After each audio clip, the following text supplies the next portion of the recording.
सत्यभामा से हुआ, तीसरा विवाह जामवती से हुआ, चौथा विवाह कालिंदी से हुआ, पांचवां विवाह मित्रविंदा से हुआ, छठवां विवाह भद्रा से हुआ, सातवां विवाह नागनजिति से हुआ और आठवां विवाह लक्ष्मणा के साथ हुआ। ये 8 विवाह तो अलग अलग हुए और 16,100 विवाह एक साथ ही हो गए। एक भौमासुर नाम का दैत्य था, उसने जब भगवान की रासलीला को श्रवण किया तो सोचा मैं भी जब 20,000 स्त्रियां हो जाएंगी तो मैं भी रास करूंगा उनके साथ में। और जहाँ भी युद्ध करता था जितनी स्त्रियां होती सब हरण करके लाता था और कैद में बंद कर देता था।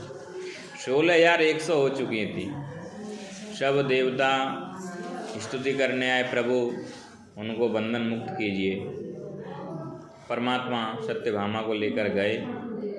उसका ऐसा नगर था कि 7 द्वार भीतर वह रहता था। सबसे पहले खाई थी, उसके बाद अग्नि थी, फिर जल था, फिर पहाड़ थे।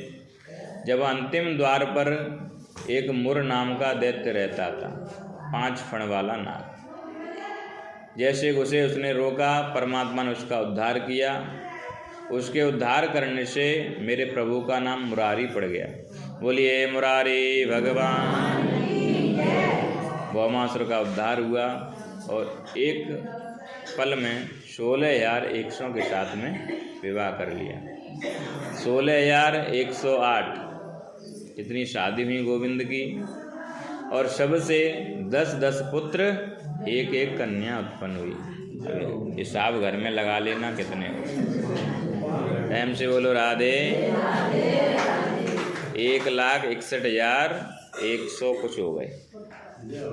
उनकी भी शादी हुई तो धीरे धीरे वंश बढ़ते बढ़ते 56 करोड़ का हो गया। कितने करोड़ का हो गया? टाइम से बोलो राधे। उसके अंतर्गत बहुत सारी लीलाएं गोविंद ने की। सभी लीलाओं को प्रणाम करते हैं।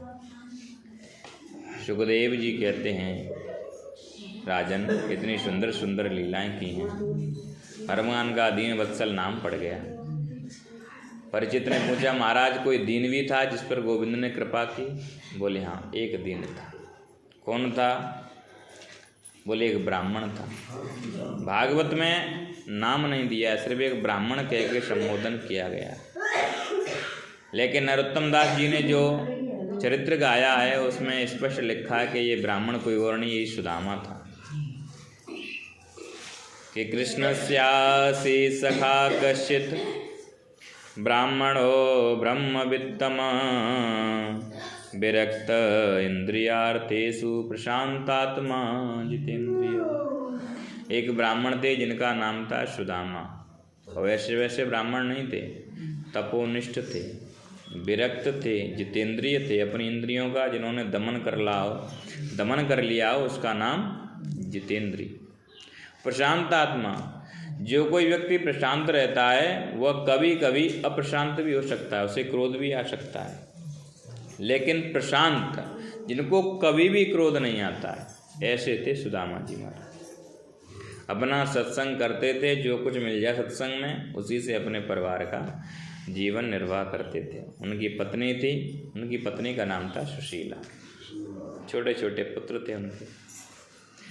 कहते हैं कि जब कुछ नहीं मिलता था, पुत्र भूख से पीड़ित होकर कहते थे पिताजी भूख लगी है, तो सुदामा जी घर से बाहर जाते थे तो आलू जैसे दिखने वाले पत्थर उठाकर लाते थे। क्या उठाकर लाते थे? पत्थर लाते थे। और बच्चों के सामने एक पात्र में जल रखकर उन रख देते थे। बच्चों को दिखाते, देखो ये आलू उबल रहे हैं, जब आलू हो जाएंगे तो इनमें तुम्हारी माताजी सब्जी बनाएगी, तो उसके बाद में तुम पाना। जब तक आओ मैं तुम्हें हरी चर्चा सुनाता हूँ। गोद में बिठालते थे और गोविंद की चर्चाएं सुनाते थे। सुनते सुनते उनके पुत्र सो जाते थे। लेकिन कभी भी गोविंद से शिकायत नहीं करी कि प्रभु मेरे को इतना कष्ट है। क्या कहते थे? प्रभु सब कुछ है आपका दिया हुआ, कोई भी कमी नहीं है मेरे। ऐसे थे सुदामा। भगवान सोचे कि मेरा मित्र इतना स्वाभिमानी है, कभी मेरे पास नहीं आएगा। तो एक भिक्षुक का वेश बनाकर उनके द्वार पर पहुंच गए। बोले माम भिक्षाम देहि। सुशीला निकल कर आई, हाथ जोड़कर बोली प्रभु मेरे घर में सूतक है, मैं आपको भिक्षा दान नहीं कर सकती। संत बने भगवान ने कहा सूतक है, किसी बेटे का जन्म हुआ है, किसी पुत्री का जन्म हुआ है? बोले हाँ महाराज, एक पुत्री का जन्म हुआ है। क्या नाम? बोले दरिद्रता।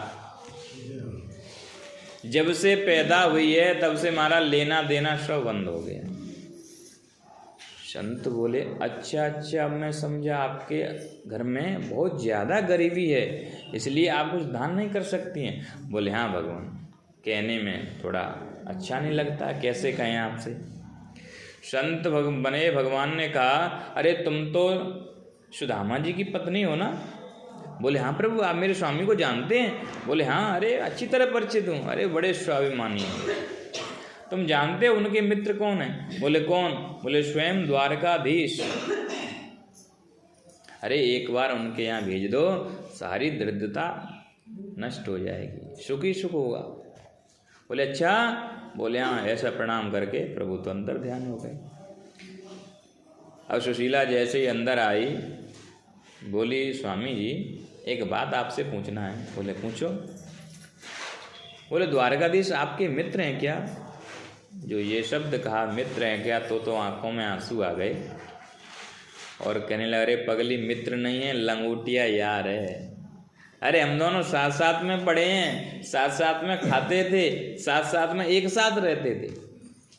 आज तुमने पुरानी याद ताजा कर दी। बोले प्रभु आप जानते हो द्वारकाधीश बन गए आजकल, उनकी कीर्ति तीनों लोकों में फैल रही है। अरे एक बार क्यों नहीं जाते उनके पास में? अरे एक बार चले जाओगे, ये जो दुख है ना, समस्या सब खत्म हो जाएगी। जब इस प्रकार कहा, सुदामा जी ने कहा अरे देवी, मैं कुछ इच्छा लेकर अपने मित्र के पास जाऊंगा? ये तो स्वार्थ हो गया।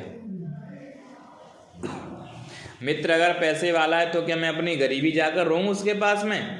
मैं कभी नहीं जाने वाला। सुशीला जानती थी ज़्यादा अगर जिद की तो ये कभी नहीं जाएंगे। तो छोटा सा प्रश्न कह दिया।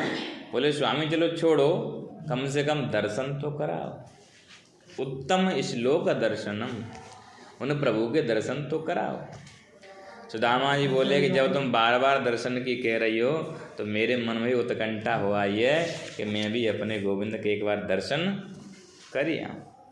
लेकिन देवी जानती हो, मित्र के यहाँ जाते हैं, छोटी बहन के यहाँ जाते हैं, गुरुद्वार पर जाते हैं, देव द्वार पर जाते हैं, ब्राह्मण के पास जाते हैं, तो खाली हाथ नहीं जाना चाहिए, कुछ ना कुछ ले जाना चाहिए। लेकिन अपने घर में तो ऐसा कुछ भी नहीं मुझे दिखाई दे रहा है कि मैं क्या लेकर जाऊं।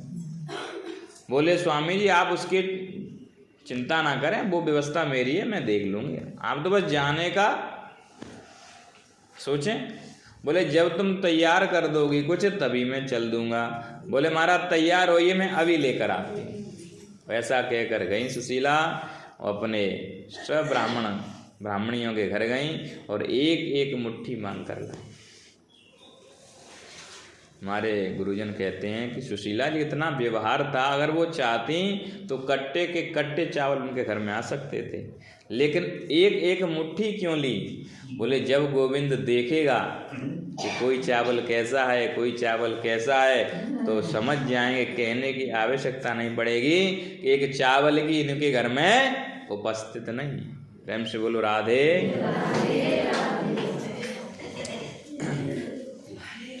चावल लेकर आई, कपड़ा देखा, कपड़ा नहीं, एक जीर्ण सीन सी धोती पड़ी हुई थी, उसी के 3-4 खंड किए।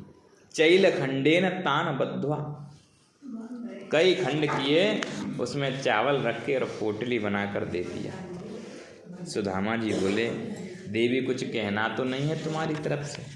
बोले बस एक विनती कर देना। क्या? कि 1 मास 2 पाख में 2 एकादशी होए, मेरे घर गोपाल जू नित्य एकादशी होए। बस इतना कह देना और कुछ मत कहना। आप भाव समझ ही गए होंगे इसका। एकादशी होती तो हम सब लोग व्रत रहते, लेकिन मेरे घर में नित्य एकादशी होती है, एक भी दिन भोजन नहीं होता है। तो आप द्वादशी बना दें, क्योंकि द्वादशी खूब चकाचक भोजन होता है। प्रेम से बोलो राधे। सुदामा जी डंडी लेकर चले, बोले ठीक है देवी समय मिलेगा तो मैं अवश्य कह दूंगा। और धीरे धीरे सुदामा जी चलने लगे। लेकिन कहते हैं कि जब कोई प्रभु के पास आता है तो कुछ परीक्षा भी लेते हैं, कुछ हल भी कर देते हैं। जो तू आवे एक पग मैं आऊँ पग 60। ऐसे ही थोड़े ना प्रभु के पास पहुंच जाएगा व्यक्ति। बीच में प्रभु की माया एक नदी बन जाती है। शाम का समय हो जाता है, सुदामा जी जैसे धीरे धीरे पहुंचे वहाँ तक कोई नाविक नहीं दिखाई दिया। तो गोविंद एक केवट का रूप लेकर आए और कहने लगे, अरे भैया कोई पार जाने वाला है क्या? सुदामा जी बोले, हाँ भैया हम जाएंगे हम जाएंगे हम जाएंगे। हाँ बोले ठीक है आओ बैठो। जैसे ही सुदामा जी बैठ गए, उस केवट ने कहा, कौन हो? बोले ब्राह्मण है भैया। अच्छा ब्राह्मण हो तो कुछ देने के लिए है? जो देने की बात सुनी, जितनी देर में बैठ से जल्दी उतर गए। प्रेम से बोलो राधे। केवट ने कहा, अरे भैया क्या होगा? बोले हमको उस पार नहीं जाना। बोले क्यों? अरे कुछ तो बात। बोले नहीं हम जाएंगे नहीं। बोले कुछ तो बात होगी। बोले देखो भैया तुम बिना लिए पार करोगे नहीं, और अपने राम के पास कुछ है नहीं, तो इसलिए अपने राम तो यहीं ठीक है, अपने राम नहीं जाएंगे।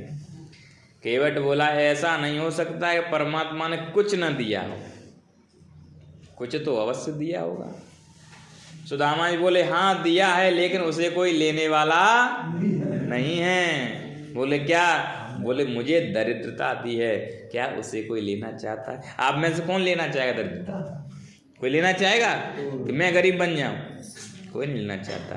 केवट ने भगवान ने कहा, आज तुम बैठो मेरी नाव में, आज उतराई में मैं तुम्हारी दरिद्रता को ही ले लूंगा। प्रेम से बोलो राधे।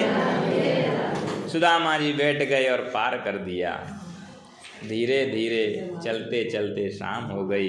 एक जंगल के किनारे सो गए और कहने लगे, अपने राम तो सोए, तेरी गरज परे तो ले जा, अपने राम से सोए टांग पसार।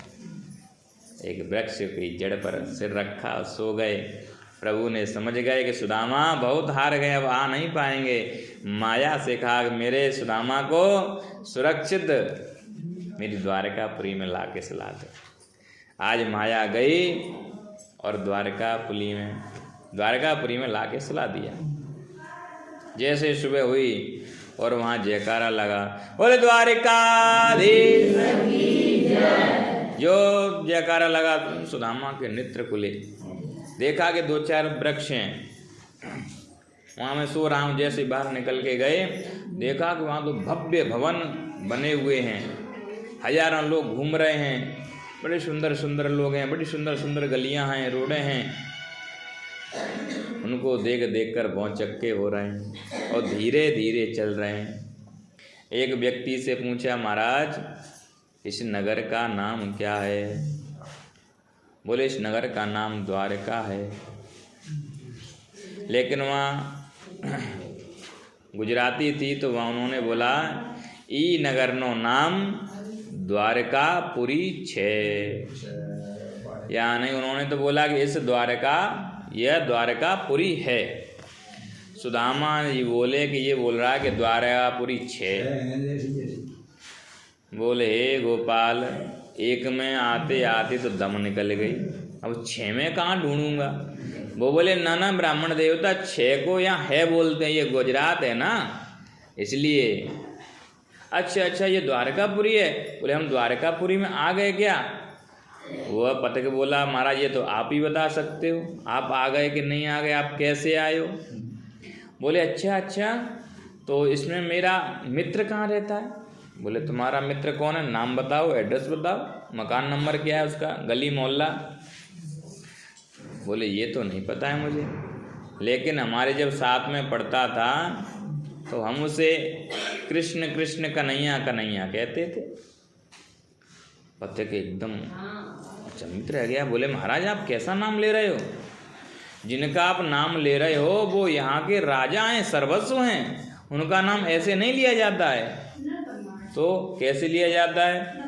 बोले बड़े विलक्षण लगाए जाते हैं, श्री श्री राजाधिराज महाराज वसुदेव नंदन द्वारकाधीश श्री कृष्ण चंद्र जी महाराज। बोले द्वारकाधीश। सुदामा जी बोले इतनो बड़ो नाम है गयो जाको? अरे हमारे साथ में जब रहते तो हम कन्हैया कहते, कनुआ कहते, जाको मतलब तो बहुत बड़ो राजा है गयो। बोले हाँ महाराज यहाँ के राजा हैं, वो सर्वस्व हैं वो आप ऐसा पता नहीं कैसा नाम ले रहे हो। हाँ तो बोले तू समझ गया ना? बोले हाँ तो उसका महल बता दे, मेरा मित्र है वो। बोले महाराज ये लाइन से जितने महल खड़े हैं ना सब उन्हीं के हैं, किसी में भी चले जाओ। सुदामा जी देखते देखते महलों को, एक भव्य भवन बना हुआ था वह श्री रुक्मिणी जी का था, उसी में जाने लगे। भागवत के माध्यम से तो अंतःपुर तक पहुँच गए, लेकिन नरोत्तम दास जी ने जो गाया है सुदामा चरित्र बड़ा अद्भुत है। जैसे ही पहुँचे कि द्वारपालों ने रोक दिया, अरे ब्राह्मण देवता कहाँ जा रहे हो? बोले भैया मेरा नाम सुदामा है और श्री कृष्ण से मिलने के लिए आया हूँ, वो मेरा बचपन का मित्र है। तो कुछ लोग तो हंसी उड़ाने लगे कि देखो परमात्मा से कुछ मांगने आया है और अपने आप को मित्र बता रहा है। ऐसा कोई मित्र होता है क्या? अरे महाराज हमें बता दो क्या चाहिए, तुम्हारी दवा करवा दें, तुम कहो तुम्हारे लिए पूजा पाठ करवा दें, दुआ करवा दें तुम्हारे लिए, झूठ क्यों बोलते हो? सुदामा ये सुंदर एक दो पंक्तियाँ गाई, न दवा दीजिए न दुआ दीजिए, ना दवा दीजिए और ना दुआ दीजिए, मुरली वाले से बस मुझे मिला दीजिए। सुंदर भाव रखा उन्होंने यहाँ। तो उनका जो सेनापति आ रहा था, जब उन्होंने देखा एक ब्राह्मण खड़ा है और सैनिक उससे वार्तालाप कर रहे हैं, तो आकर देखा उस सैनिकों को डांटा। तुम जानते हो एक ब्राह्मण है, सख्त आदेश है प्रभु का, कोई भी ब्राह्मण हो सीधे मेरे पास आना चाहिए, तुमने रोक कैसे लिया इसे? सुदामा बोला अरे कोई बात नहीं, कोई बात नहीं, छोड़ो, डांटो मत। क्यों? प्रशांत रहते हैं ना, शांत रहते हैं। सैनिक बोला महाराज क्षमा करें, आप हमें आज्ञा दें। बोले मेरा नाम सुदामा है, प्रभु से मिलने के लिए आया, मैं उनका मित्र हूँ। सेनापति बोला महाराज मैं बरसों से यहाँ सेवा कर रहा हूँ और मैंने कई देवता कई राजा आते हुए देखे हैं, लेकिन आपके जैसा मित्र मैंने पहली बार देखा। मैं ये नहीं कह रहा कि आप मित्र नहीं हो, कि मेरे प्रभु के मित्र तो आप जैसे ही होते हो। इसलिए कुछ समय पहले मुझे ज्ञात हुआ था कि गोविंद भोजन करके विश्राम के लिए चले गए हैं। अगर आपकी आज्ञा हो 2 मिनट आप ठहरें तो मैं बस पूछ कर आता हूँ कि गोविंद कहीं विश्राम तो नहीं कर रहे हैं। सुदामा जी बोले हाँ बिल्कुल आप चले जाओ, कोई दिक्कत नहीं है मुझे। चला गया। कहते हैं कि 7 ड्योरी पार करनी पड़ती हैं सुदाम प्रभु के अंतर भवन तक पहुँचने तक गया, लेकिन हमारे सुदामा जी मन में सोच रहे हैं पता नहीं पहचानेगा या नहीं, बरसों हो गए, भूल गया होगा, याद भी होगा कि नहीं होगा उसे। वो आपो में लगे हुए हैं, सब बैठे हुए थे। सेनापति ने जाकर प्रणाम किया। बोले महाराज प्रणाम करता हूँ। बोले कहो सेनापति कैसे आना हुआ? बोले महाराज इस दास को सेवा करते हुए वर्षों बीत गई, ब्रह्मा भी देखे, इंद्र भी देखे, भगवान शंकर भी देखे, नाना राजा देखे, लेकिन आज जो व्यक्ति आया है ना, ऐसा व्यक्ति जीवन में कभी नहीं देखा। बोले अच्छा कैसा आया है? सुनाने लगा कि शीस पगान जगा तन पे, प्रभु जान को आए बसो के ग्रामा, धोती पटी से लटी 2 पटी, और पाय पाहन की कि द्वार खड़ो द्विज दुर्बल एक, रहो चकिसो वसुधा विरामा। पूछत दीन दयाल को धाम, बतावत आपनो नाम सुधामा। जो अंतिम में सुधामा शब्द सुना, मेरे प्रभु सिंहासन से उछल पड़े और दौड़ने लगे। सिर्फ एक ही शब्द जीवा पर है, क्या? सुदामा सुदामा सुदामा। जितने सेनापति थे, अनिरुद्ध प्रद्युम्न जितने थे, सब भौचक्के रह गए। इस सभा में ऐसे ऐसे लोग आते हमने देखे, लेकिन कभी प्रभु ऐसे नहीं दौड़े। आज ऐसी कौन सी विभूति आने वाली है जिसके लिए गोविंद ऐसे दौड़ रहे हैं? उनकी रानियां सोच लगता है कोई विशिष्ट देवी या कोई मूर्ति आने वाली है, हमको स्वागत की तैयारी करनी चाहिए। सब लोग स्वागत में लग गए। परमात्मा का दुपट्टा गिर गया, खड़ाऊ नहीं पहने, सेनापति उनको बटोरता हुआ पीछे भग रहा है उनके। पूरी द्वारका में हल्ला मच गया कि प्रभु आज कैसे दौड़ रहे हैं। सुदामा जी वहाँ खड़े खड़े बहुत देर हो गई। सोचा कि लगता है मुझे पहचाना नहीं, वो नहीं आएगा। और मुड़कर जैसे ही चलने के हुए कि अंदर से आवाज आई, अरे मित्र सुदामा।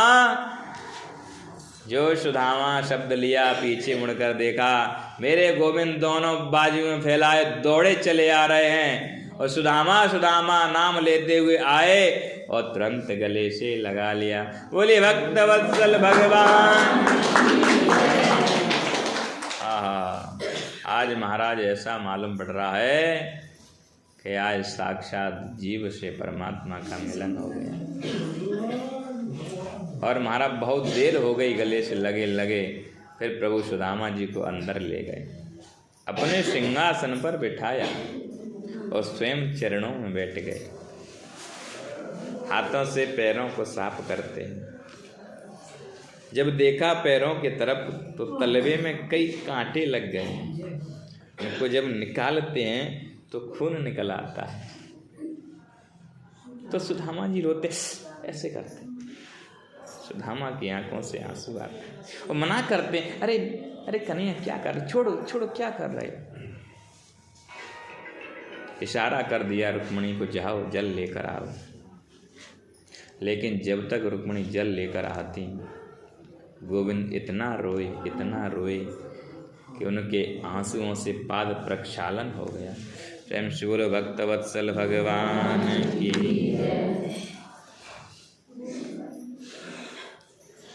देखे सुदामा की दीन दशा, करुणा करके करुणा निधि रोए। पानी परात से हाथ छुओ नहीं, नैनन के जल सूं पग धोए। ये भाव देखा सब रानियां अचंभित हैं। आखिर ये विभूति है कौन जिसके चरणों में मेरा गोविंद बैठा है? स्वयं लक्ष्मी जिसकी पंखा हवा कर रही है। बताओ, इसे कोई दरिद्री कह सकता है क्या कि सुदामा दरिद्री था? लक्ष्मी जी की एक निगाह व्यक्ति को माला माल कर सकती है और थोड़ी सी रुष्ट हो जाए तो कंगाल कर सकती है। प्रभु चाहें तो जगत के सम्राट बना सकते हैं व्यक्ति को, और थोड़ी भ्रकुटी टेढ़ी कर दें तो संसार का लय हो सकता है। आज वह त्रिलोकी और माँ भगवती लक्ष्मी जिनकी सेवा में लगी है, बताओ इससे बड़ा धनवान और क्या हो सकता है? प्रेम से बोलो राधे। फिर इस बार प्रक्षालन किए, अंदर लेकर गए, सुदामा को स्नान कराया, सुंदर वस्त्र पहनाए, भोजन कराया और सुंदर अपने पलंग पर बिठाया। पलंग ऐसे हैं जैसे जब गाय धोते हैं तो जो झाग बनता है ना, ऐसे सफ़ेद रखे हुए हैं। सुंदर बिठाया, वार्तालाप हुई, बालपन की वार्तालाप हुई। प्रभु कहते हैं, सुदामा जी मेरे मित्र, मेरे भाई, आपने शादी वादी करी कि नहीं? क्योंकि बचपन में आप हमेशा कहते थे मैं तो बाबा बनूंगा, तो कहीं ऐसा तो नहीं आप बाबा सचमुच में बाबा बन गया? बोले नहीं नहीं, शादी भी हुई है और तेरी भाभी का नाम है सुशीला, और जैसा नाम यथा नाम तथा गुण, और जीवन की गाड़ी बड़े आराम से चल रही। अच्छा, तो भाभी जी नहीं आई? बोले भाभी जी नहीं आई, तो मेरे लिए कुछ भेजा है कि नहीं? अब चावलों को कैसे दें? वहाँ सब रानियाँ खड़ी हुई हैं पास में। अगर चावल देता हूँ तो रानियाँ क्या सोचेंगे, इनका मित्र कितना गरीब है, चावल लेके आया पेट में, अरे कुछ और ले आता। तो उन्होंने और दबा लिया। प्रभु सेवा कर रहे थे, बोले क्या बात है, भाभी ने कुछ भेजा नहीं? बोले नहीं नहीं मित्र, हमारे पास क्या था सो लेने के लिए देने के लिए आते, हम तो ब्राह्मण हैं। बोले देखो मित्र, ऐसी बात मत किया करो, अगर तुम मेरा स्वभाव भूल गए हो तो मैं तो अपना स्वभाव बता ही देता हूँ। बोले कैसा स्वभाव है? कि पत्रम पुष्पम फलम तोयम यो मे भक्त्या प्रयक्षति। जो आपके पास हो, फल हो तो फल दे दो, पत्र हो तो पत्ता हो तो पत्ता दे दो। ये नहीं कि किसका पत्ता चाहिए, कोई भी पत्ता चलेगा। पुष्प हो तो पुष्प दे दो, कुछ नहीं हो तो जल तो होगा, जल दे दो, लेकिन शर्त एक रहेगी, क्या? उसमें आपका भाव, उसमें आपका प्रेम होना चाहिए। प्रेम बिन वो कुछ भी देवे मैं कभी लेता नहीं, प्रेम से एक पुष्प दे वो मुझे स्वीकार है। शर्त मेरी एक ही रहेगी, प्रत्येक वस्तु में आपका भाव, आपका प्रेम मुझे मिलना चाहिए। देखा तो पूछ दिया, मित्र सुदामा ये हाथ ऐसे क्यों चिपकाए रखा है? बोले ऐसा है भैया, जब इतनी लंबी बड़ी यात्रा करके आते हैं तो थोड़ा बहुत दर्द कहीं ना कहीं हो ही जाता है, बस इसी हाथ थोड़ा दर्द है, बाकी मैं बिल्कुल ठीक हूँ। भगवान बोले लो कर लो बात, दर्द हाथ में, हम पैर दबा रहे हैं, अरे हमको हाथ दो, अभी 2 मिनट में दर्द ठीक हो जाएगा। सुदामा जी बोले बस मेरे हाथ से दूर रहियो, बाकी सब में बिल्कुल ठीक। अरे बोले नहीं, वो दर्द हम ठीक करके ही मानेंगे। खूब सुदामा दाएं बाएं भाई, लेकिन गोविंद ने पटरिया को पकड़ा और खींच लिया। बोले भक्त वत्सल भगवान, और पुटली को खोला।